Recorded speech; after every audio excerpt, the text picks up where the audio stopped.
Estamos, hoy día vamos a terminar el último capítulo, el capítulo 15, perdón, de Romanos. Y vamos a recordar que el capítulo 14 decía de relación con la unidad del cuerpo. Y el capítulo 14 hablaba de la debilidad de los débiles en la fe. Entendiendo este concepto de los débiles en la fe, no se olviden en situaciones secundarias, no en situaciones de carácter doctrinal. ¿Ya? No en situaciones de carácter doctrinal.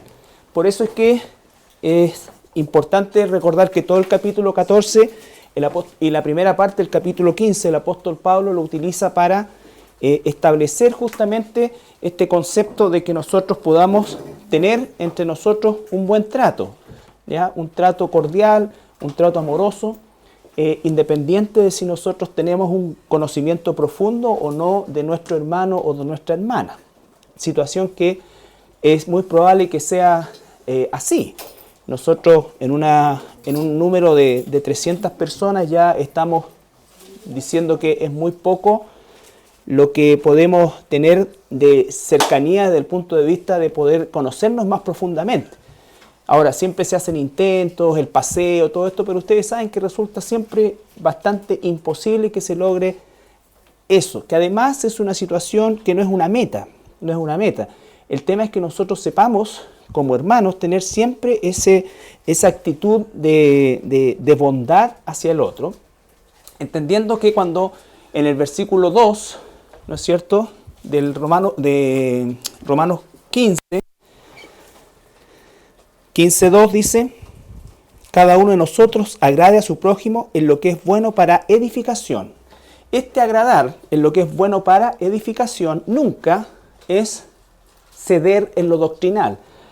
Por el contrario, Gálatas, para que nosotros tengamos el equilibrio, Gálatas 1:6 al 10 nos dice claramente, un pasaje que todos Estoy maravillado de que tan pronto os hayáis alejado del que os llamó por la gracia de Cristo para seguir un evangelio diferente.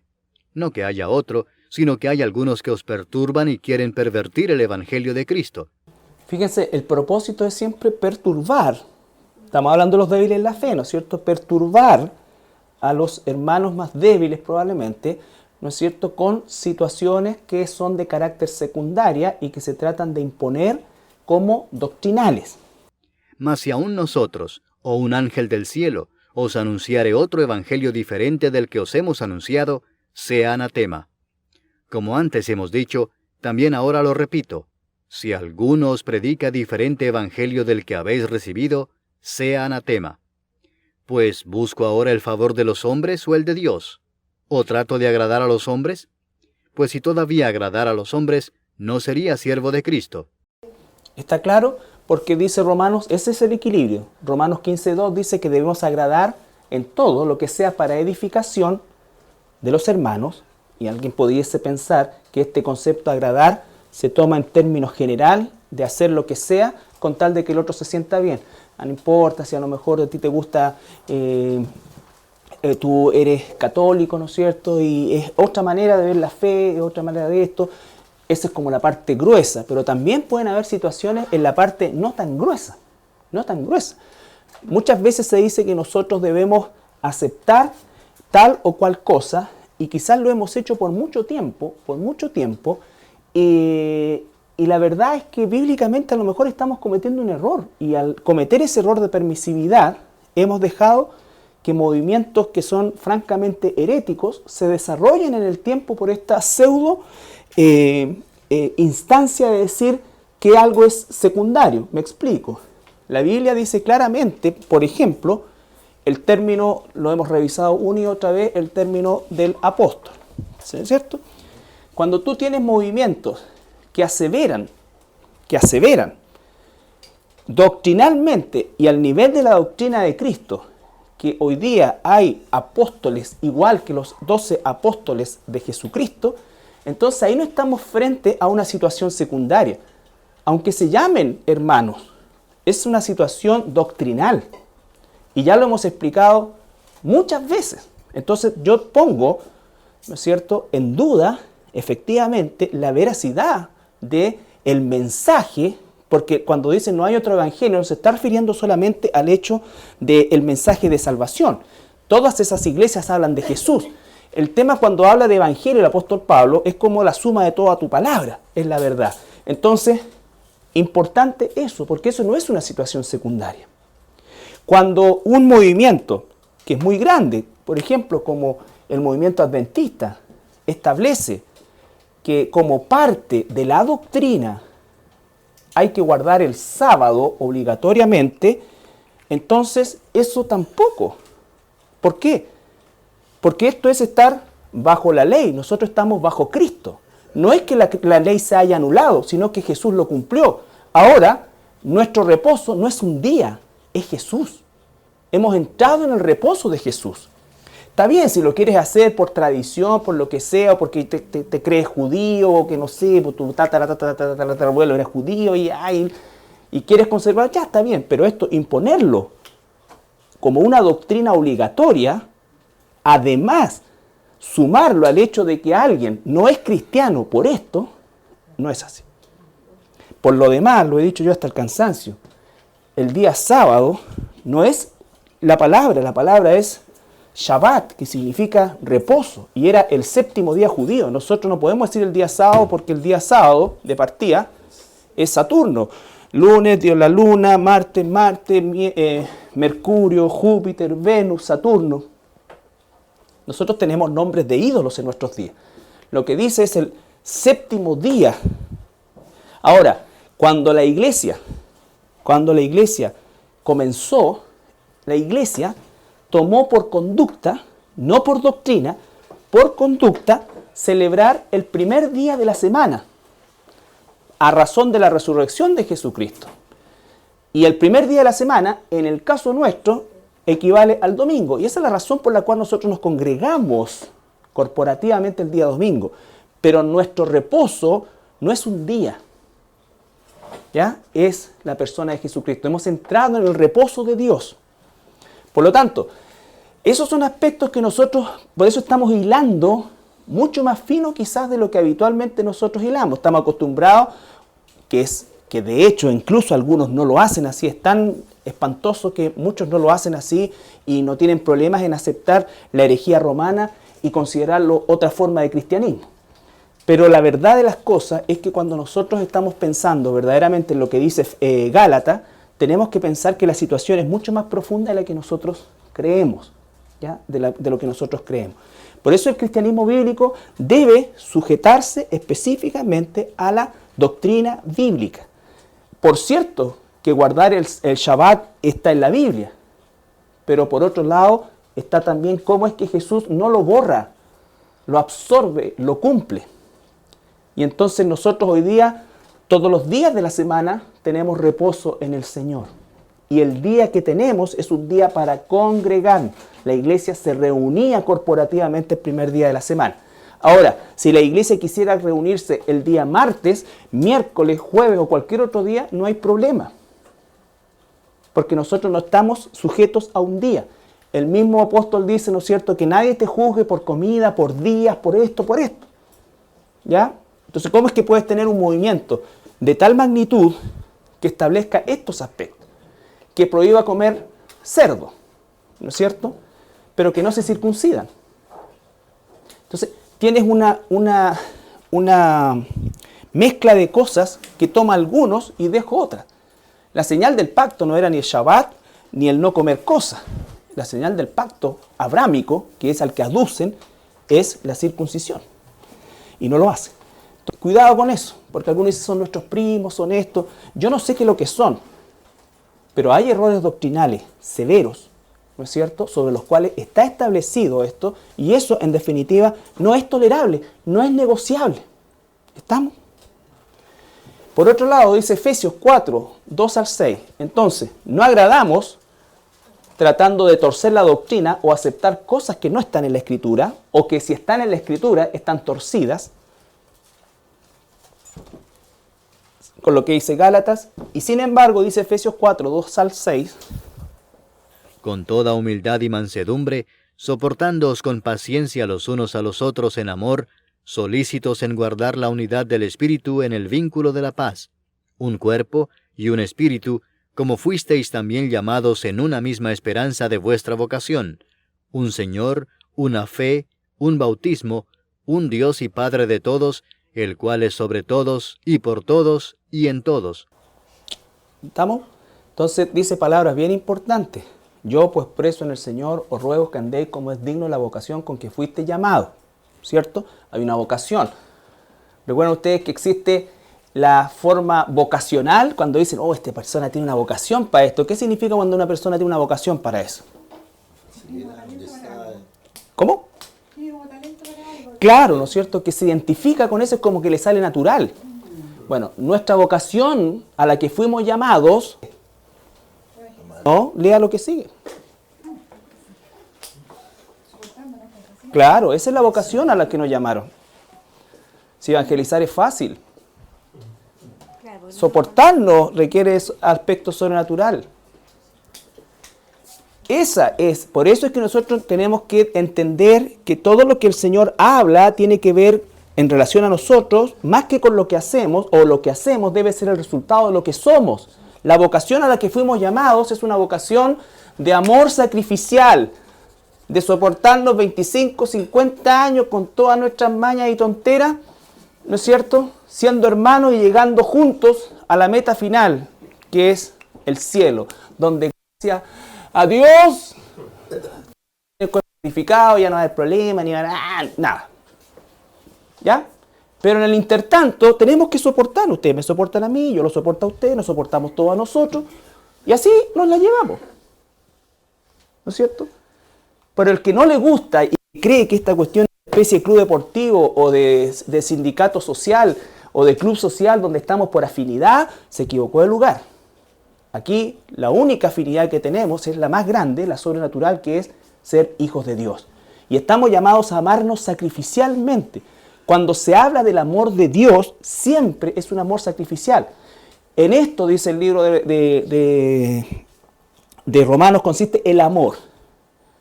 No en que Él nos haya amado, no que nosotros le amamos, sino que Él nos amó primero, ¿no es cierto? Y se entregó por nosotros. O sea, la forma en que Cristo nos amó no es que del cielo nos lanzó rosas, ¿no es cierto? Ni que lloró por nuestro pecado en el sentido de que estaba en el cielo y no pudo dormir en el cielo y dijo, pucha, ¿qué voy a hacer con la humanidad? No, Él proactivamente se sacrificó. Ese es el amor con el cual la iglesia debe conducirse y ese es el amor más maravilloso que podemos dispensarnos unos a otros y ese es lo sobrenatural. Esa es la vocación a la que fuimos llamados. Ahora, dentro de esa vocación, por supuesto que Dios nos va a capacitar para hacer cosas. Él dice que nos prepara para toda buena obra que Él ya tiene de antemano preparada, dice 2 Timoteo. Pero el proceso más importante es la transformación interna, la transformación del carácter, no la actividad. Eso es la vocación a la que fuimos llamados. Lo demás son las actividades, como el evangelismo, como el enseñar, como todo eso que Dios nos ha encomendado. Pero lo más importante para Dios no es tanto lo que hacemos, porque muchos de nosotros no es mucho lo que vamos a hacer durante toda nuestra vida. ¿Qué podemos hacer por el Señor? Pero sí, por eso es que el foco más importante de Dios en nosotros es la transformación. Eso. Entonces, la vocación con que fuimos llamados es soportarnos. Ahí está. ¿Qué otra parte de la vocación? Solícito en guardar la unidad. Eso significa que es una prioridad. No es una cosa secundaria. Y por eso es que debemos pasar por alto las situaciones que puedan ser de carácter secundaria, que sean de carácter secundaria y que en definitiva puedan generar algún grado de división. Eso hoy día es una bandera de lucha, este pasaje que usa el movimiento ecuménico, pero eso es absolutamente herético. No puedo ser un cuerpo, no puedo ser uno con aquel que tiene un Jesús de otro evangelio, de otro mensaje. ¿Ya? De otro mensaje. Entonces, todo lo que pudiera imaginarse. Ahora, saltamos al capítulo, vamos a terminar el capítulo 15 y vamos a tomar desde el versículo 7 hasta el 33. Por tanto, recibíos los unos a los otros, como también Cristo nos recibió para gloria de Dios. Pues os digo que Cristo Jesús vino a ser siervo de la circuncisión para mostrar la verdad de Dios, para confirmar las promesas hechas a los padres, y para que los gentiles glorifiquen a Dios por su misericordia, como está escrito: Por tanto yo te confesaré entre los gentiles, y cantaré a tu nombre. Y otra vez dice: Alegraos gentiles con su pueblo. Y otra vez: Alabad al Señor todos los gentiles, y magnificadle todos los pueblos. Y otra vez dice Isaías: Estará la raíz de Isaí, y el que se levantará a regir los gentiles esperarán en él. Y el Dios de esperanza os llene de todo gozo y paz en el creer, para que abundéis en esperanza por el poder del Espíritu Santo. Pero estoy seguro de vosotros, hermanos míos, de que vosotros mismos estáis llenos de bondad, llenos de todo conocimiento, de tal manera que podéis amonestaros los unos a los otros. Mas os he escrito, hermanos, en parte con atrevimiento, como para haceros recordar, por la gracia que de Dios me es dada para ser ministro de Jesucristo a los gentiles, ministrando el Evangelio de Dios, para que los gentiles les sean ofrenda agradable, santificada por el Espíritu Santo.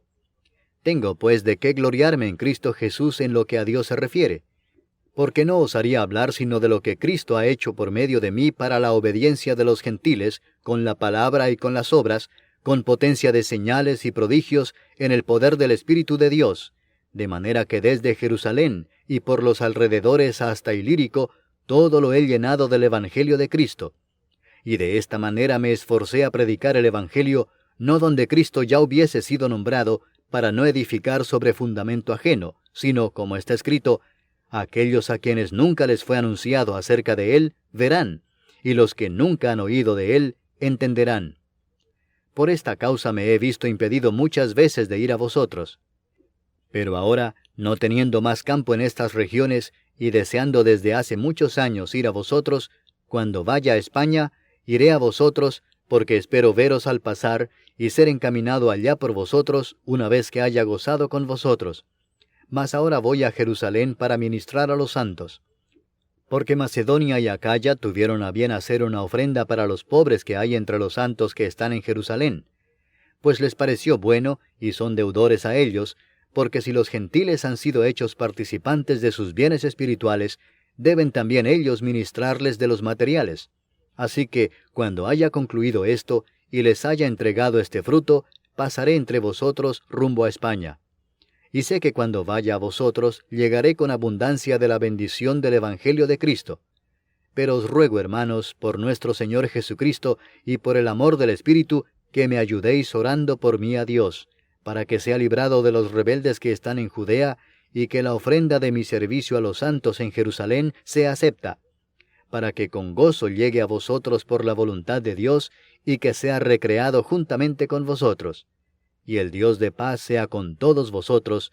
Amén. Ya, entonces, esta segunda parte, que está dividida en dos secciones a la vez, habla la primera de cómo es que el Evangelio llega a los gentiles, y cómo es que esta llegada del Evangelio a los gentiles está descrita ya en el Antiguo Testamento, muy abundantemente, muy abundantemente.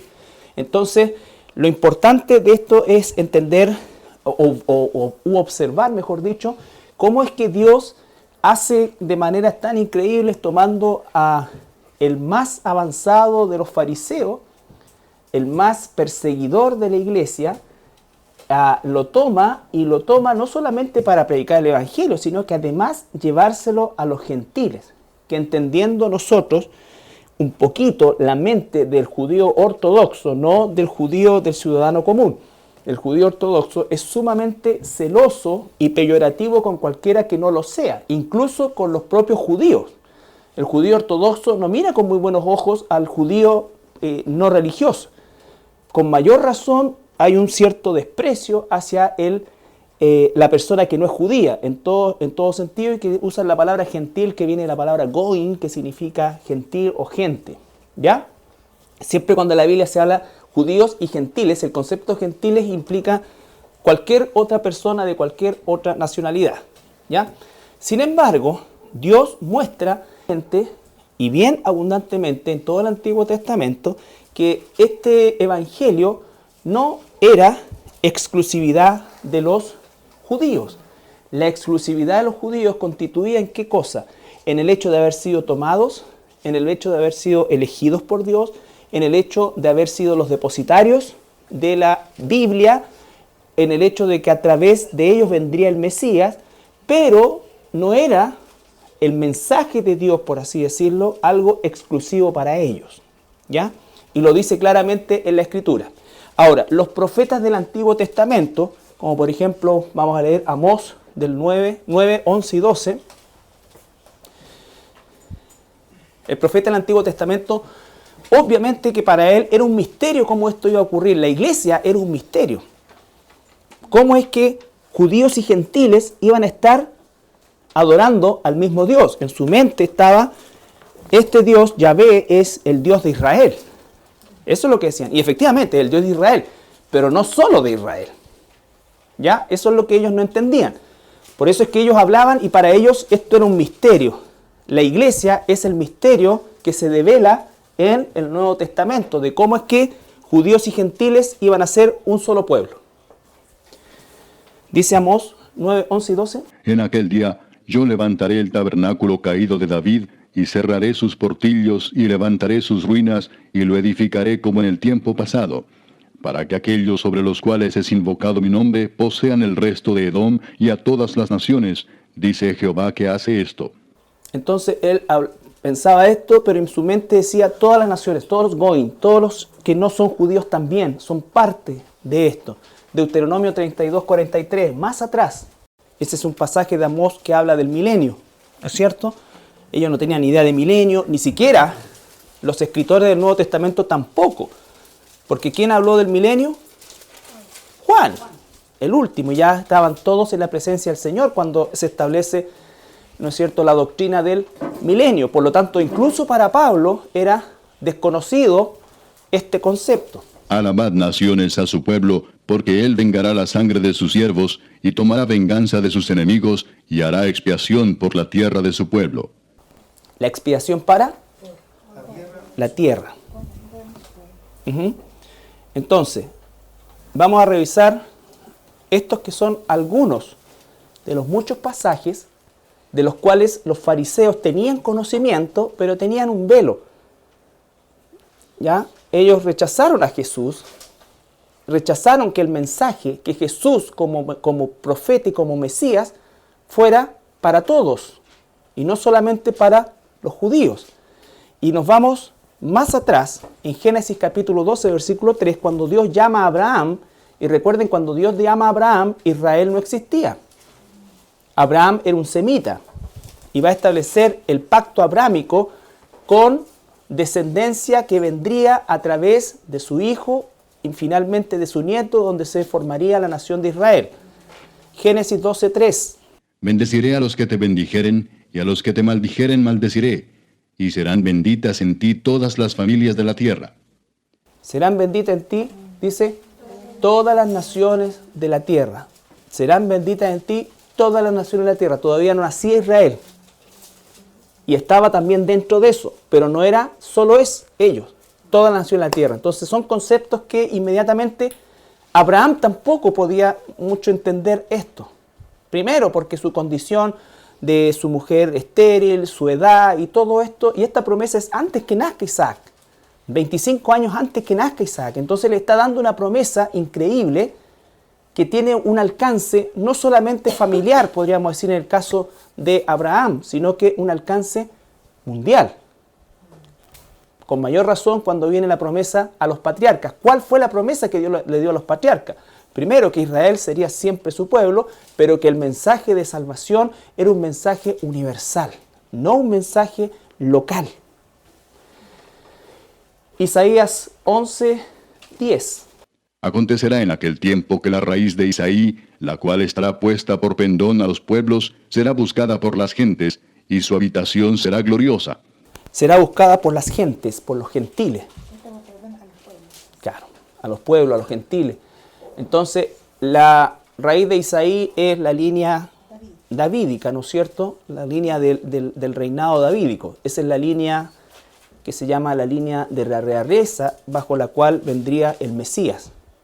Isaías 49, 6. Pero fíjense en el término siempre naciones, en plural, o gentes, que es la palabra goin. Isaías 49, 6. Dice, poco es para mí que tú seas mi siervo para levantar las tribus de Jacob y para que restaures el remanente de Israel. También te di por luz de las naciones para que seas mi salvación hasta lo postrero de la tierra. ¿Cuánto se parece eso a Mateo 24, 28? O 28, perdón, 24, ¿no es cierto?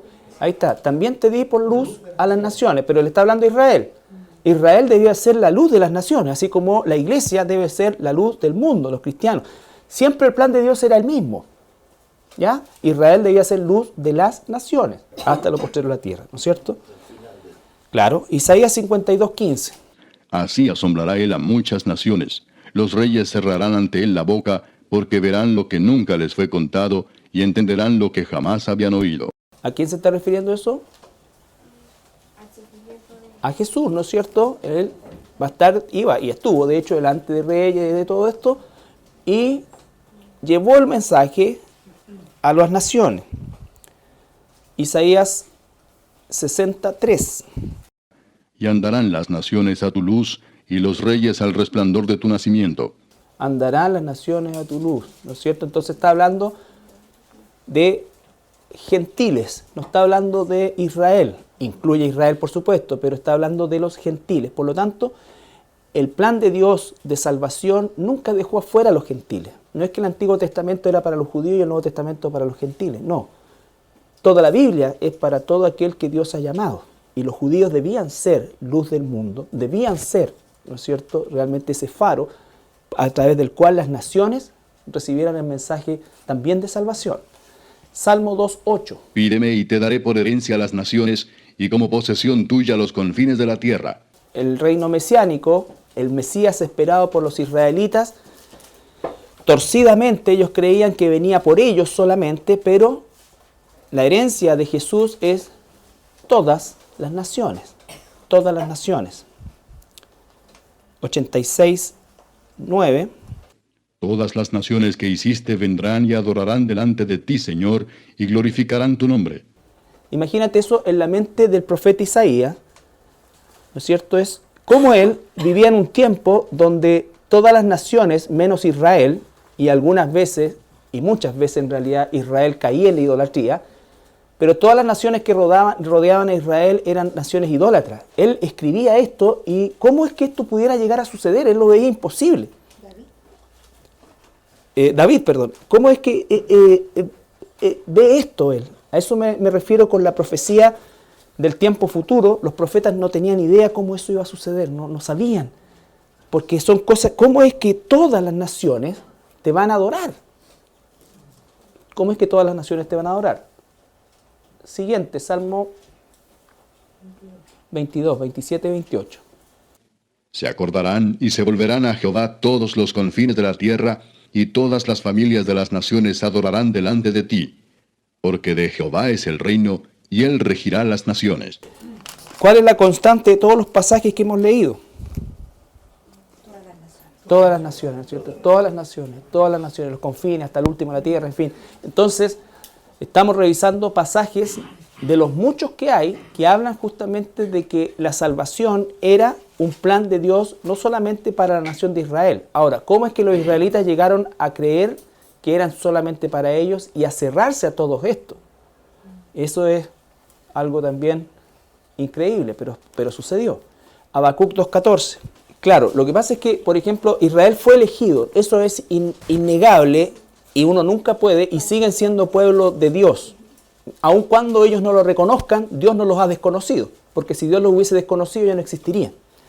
La prueba más grande de que Dios no ha abandonado a Israel, ¿no es cierto?, es que todavía existe. Entonces, ahora, Israel fue tomado para, justamente, por eso cuando, ¿se acuerdan cuando leímos Romanos? Cuando Pablo dice, ¿de qué sirve entonces ser judío?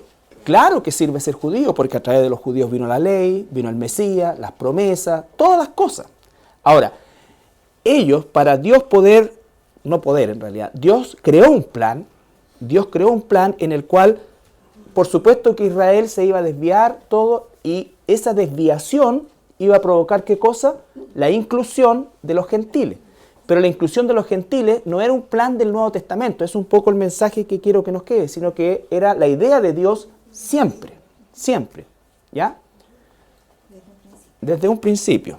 Entonces, Habacuc 2:14 dice: Porque la tierra será llena del conocimiento de la gloria de Jehová, como las aguas cubren el mar. Exacto, hay una alabanza de eso. Sí. Entonces, hay mucho más. Ahora, vamos a leer vamos a escuchar la voz de Dios a través del apóstol Pablo en el capítulo 2 de Efesios, versículo 11, 12 y 13. Por tanto, acordaos que en otro tiempo vosotros erais gentiles en carne, que erais llamados incircuncisión, de la que se llama circuncisión en carne. Pausa. ¿En cuanto a qué? En cuanto a la carne, nunca al propósito espiritual. En cuanto a la carne, la cual se hace con mano. Que en aquel tiempo estabais sin Cristo, alejados de la república de Israel, y extranjeros a los pactos de la promesa, sin esperanza y sin Dios en el mundo. Pero ahora en Cristo Jesús, vosotros que en otro tiempo estabais lejos, habéis sido hechos cercanos por la sangre del Cristo. Dice, estabais lejos, no dice estabais fuera, dice estabais lejos, fuisteis acercados, ¿no es cierto? Entonces ahí está explicando el apóstol Pablo el misterio de la iglesia, por así decir, ¿no es cierto? Le está diciendo que en otro tiempo los goín, los gentiles, estaban fuera de la nación de Israel en lo carnal, como simiente. Nosotros no somos nación de Israel, por lo tanto las promesas abrahámicas, salvo la de la fe, nosotros no tenemos, ¿se acuerdan que lo vimos? No tenemos promesa de territorio, no tenemos promesa de nada de ese tipo. Esas son promesas específicas para Israel. Pero esa es la promesa en la carne. Pero la promesa espiritual sí la tenemos. En ti serán benditas todas las naciones. No todos los habitantes de todas las naciones, sino que de todas las naciones Dios bendecirá habitantes, ¿no es cierto?, para la salvación. Entonces, sigue. Porque Él es nuestra paz, que de ambos hizo uno, deshaciendo la pared intermedia de separación. Pausa. Ahora, ¿cuál era esa separación entre los gentiles y los judíos? Esto es súper importante. Súper importante. Lea, no invente, lea, versículo 15. Deshaciendo en su carne las enemistades, que eran la ley de los mandamientos, en orden a ritos. Ahí está. ¿Por qué? Porque nosotros no estamos ahora bajo la ley, pero no que Dios haya abolido la ley, sino que Dios en Cristo cumplió la ley. Cuando yo estoy bajo la gracia, también estoy bajo la ley, pero bajo la ley cumplida. ¿Se entiende eso? Estar bajo la gracia es estar bajo una ley cumplida. Estar sin la gracia es estar bajo la ley incumplida, sabiendo que yo no la puedo cumplir. Por lo tanto, estoy no bajo bendición, sino que bajo maldición. La única manera en que yo puedo estar en bendición es bajo la gracia, porque la gracia, ¿qué significa? Que Jesús pagó por mí, que Jesús cumplió completamente la ley por mí. Y entonces en Cristo yo soy cumplidor perfecto de la ley. Pero la ley no ha sido borrada. Ahora, ¿qué es lo que ha sido borrado? ¿Qué dice? La ley de los mandamientos expresados en ordenanzas, guardar el Shabbat, ¿no es cierto? No comer esto, no hacer esto, no ir para allá, no acá, no allá. Esa ley ya se cumplió, esas eran ordenanzas. ¿Se entiende? Para ese tiempo, bajo ese concepto. Ahora, Cristo cumplió la perfecta ley, ¿no es cierto?, en todo orden de cosas y en todo sentido. Por eso es que nosotros en Cristo somos cumplidores de la ley. Porque la ley no fue dada para que nosotros fuéramos santificados a través de ella, sino que la ley fue dada originalmente para que nosotros nos diéramos cuenta que somos pecadores y que no podemos cumplirla. Y eso nos tiene que llevar no a esforzarnos por cumplirla, sino que a esforzarnos o a ir o recibir y ver la gracia que Dios tiene por medio de nuestro Señor Jesucristo. Por eso dice que la ley vino por medio de Moisés, pero la gracia vino por medio de Jesucristo. Entonces, Él es nuestra paz, aboliendo en su carne las enemistades de la ley, de los mandamientos expresados en ordenanza. La iglesia hoy día no tiene ordenanza. Las dos únicas que se pueden considerar como tales es el bautismo y la cena del Señor, ¿no es cierto? El bautismo y la cena del Señor. Pero ambas son ordenanzas simbólicas. Simbólicas. Continúa, por favor. Para edificar en sí mismo los dos en un nuevo hombre, haciendo la paz, y reconciliando a ambos con Dios por el madero, en un mismo cuerpo, matando en ella las enemistades. Y vino y anunció la paz a vosotros que estabais lejos, y a los que estaban cerca, que por él, los unos y los otros, tenemos entrada por un mismo espíritu al Padre.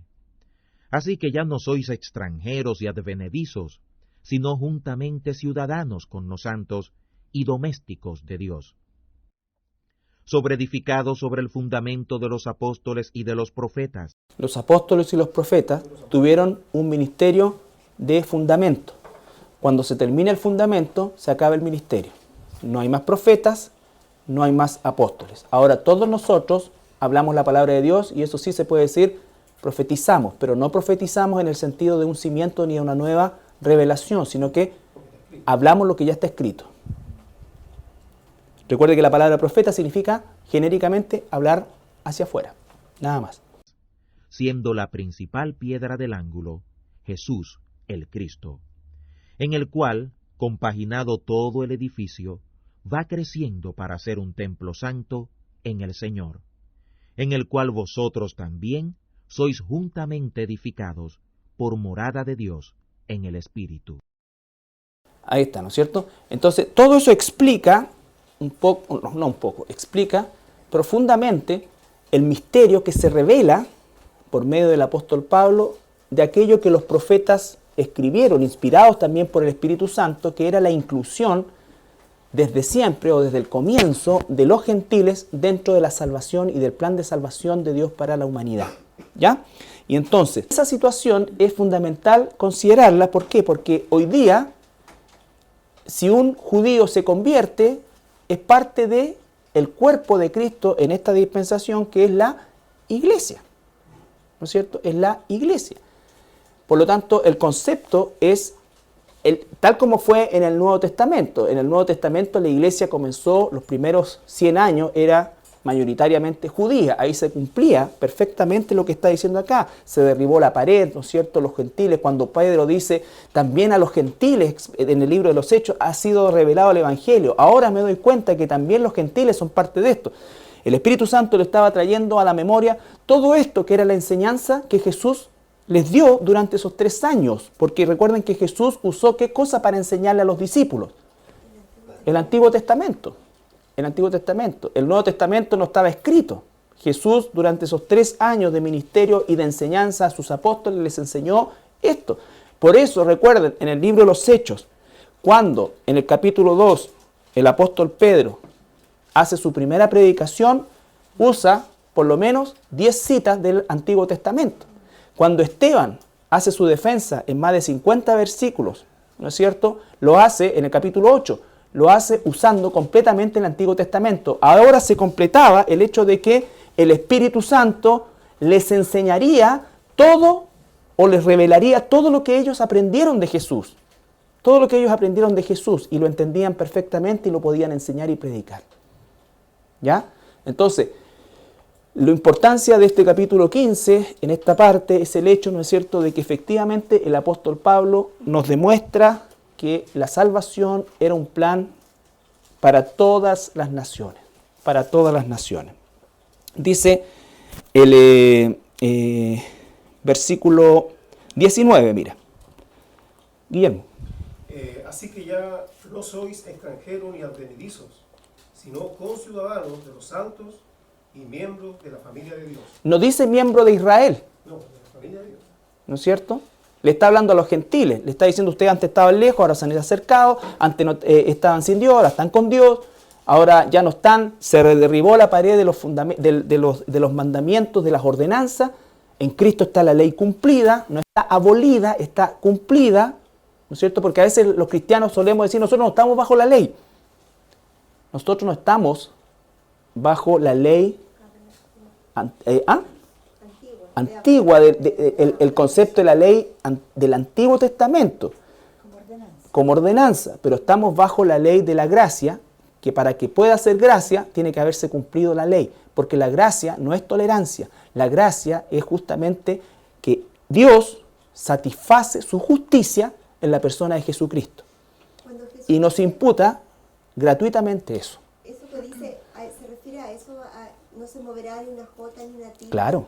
¿Se refiere a esa ley? Absolutamente, a esa ley. Porque recuerden, no estaba escrito el Nuevo Testamento. Ahora, el Nuevo Testamento cita más de 1500 veces el Antiguo Testamento. Pablo no habla nada que no esté amparado por el Antiguo Testamento. Cuando dice un nuevo mandamiento os doy, el Señor Jesucristo está hablando de que nos amemos unos a los otros como Cristo nos ha amado, ¿no es cierto? Ama a Dios y ama al prójimo. Eso estaba ya en el Decálogo. Recuerden, los primeros 4 mandamientos en nuestra relación con Dios y los siguientes 6 mandamientos en nuestra relación horizontal con nuestros semejantes. Y ese es el concepto del amor. Ese es el concepto del amor. Entonces, todo lo que está en la Escritura está... Por eso es que la Escritura explica la Escritura.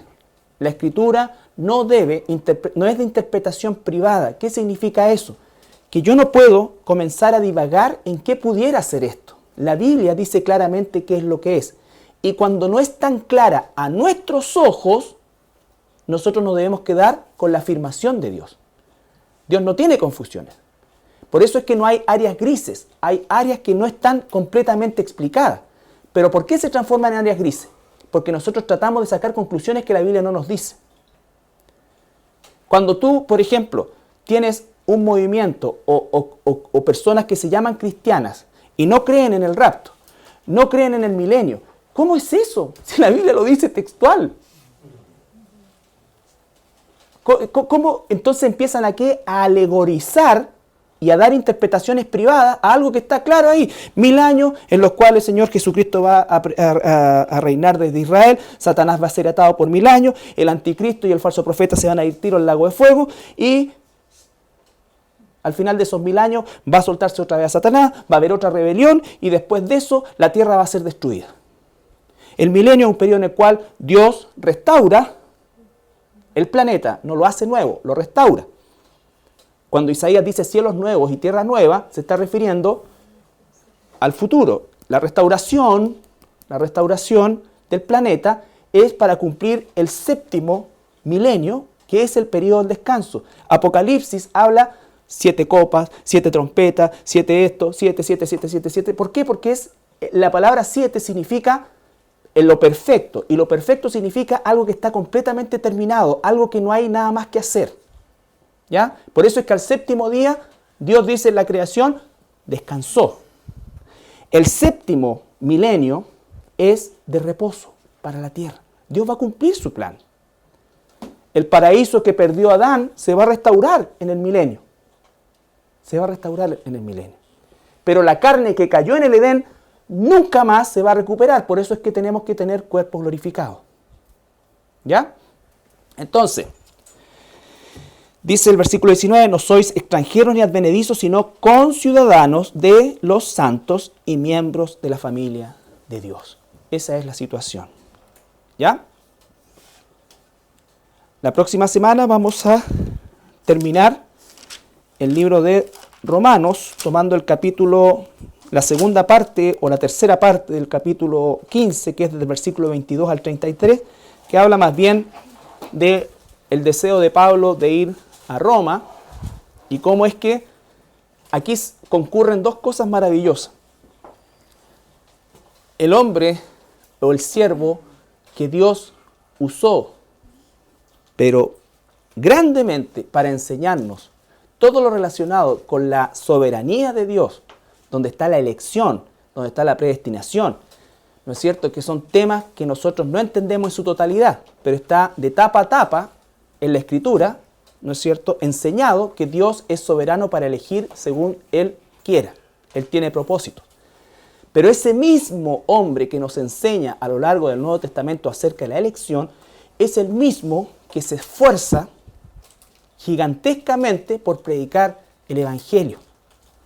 Él dice, ya acá, yo ya prediqué aquí el Evangelio, y rápidamente el corazón misionero que él tenía le decía, cuando le dice a los romanos, aquí en este pasaje dice, cuando vaya a España voy a pasar a verlo, porque voy a España, porque mi meta es España. El Ilírico es lo que actualmente es la península o la región de los Balcanes, lo que era antiguamente Yugoslavia, Serbia y Croacia el día de hoy. Ese es el Ilírico, pero la meta de él era España. Ahora no sabemos si llegó o no llegó, no lo dice. Pero que era su meta, era su meta. Entonces, ¿por qué? Porque nosotros debemos obedecer lo que nos corresponde a nosotros. No debemos mezclar la soberanía de Dios con la ordenanza de Dios. Dios nos ordena a nosotros ir por todo el mundo, predicar el Evangelio, sed santos porque yo soy santo, ¿no es cierto? Eso es lo que Dios nos dice a nosotros, orar sin cesar. ¿Para qué voy a orar si ya Dios tiene todo hecho? Esa no es la actitud cristiana. El cristiano es decir, Dios dice orar sin cesar y debo orar por cesar, interceder por inconversos. Eso es el plano donde Dios quiere que sea obediente. Todo lo demás pertenece a Dios. Las cosas reveladas son para nosotros y las que no son de Dios. Dios revela que elige, no revela por qué lo hace o cuáles son los argumentos que toma en consideración. ¿Ya? Él tomó un pueblo, el más insignificante de todos. Él tomó a una tribu nómade y la transformó en una nación que ha sido capaz de pasar, imagínense, miles de años. Todos los demás imperios sucumbieron. E Israel permanece. Y hoy Israel es una potencia a nivel mundial.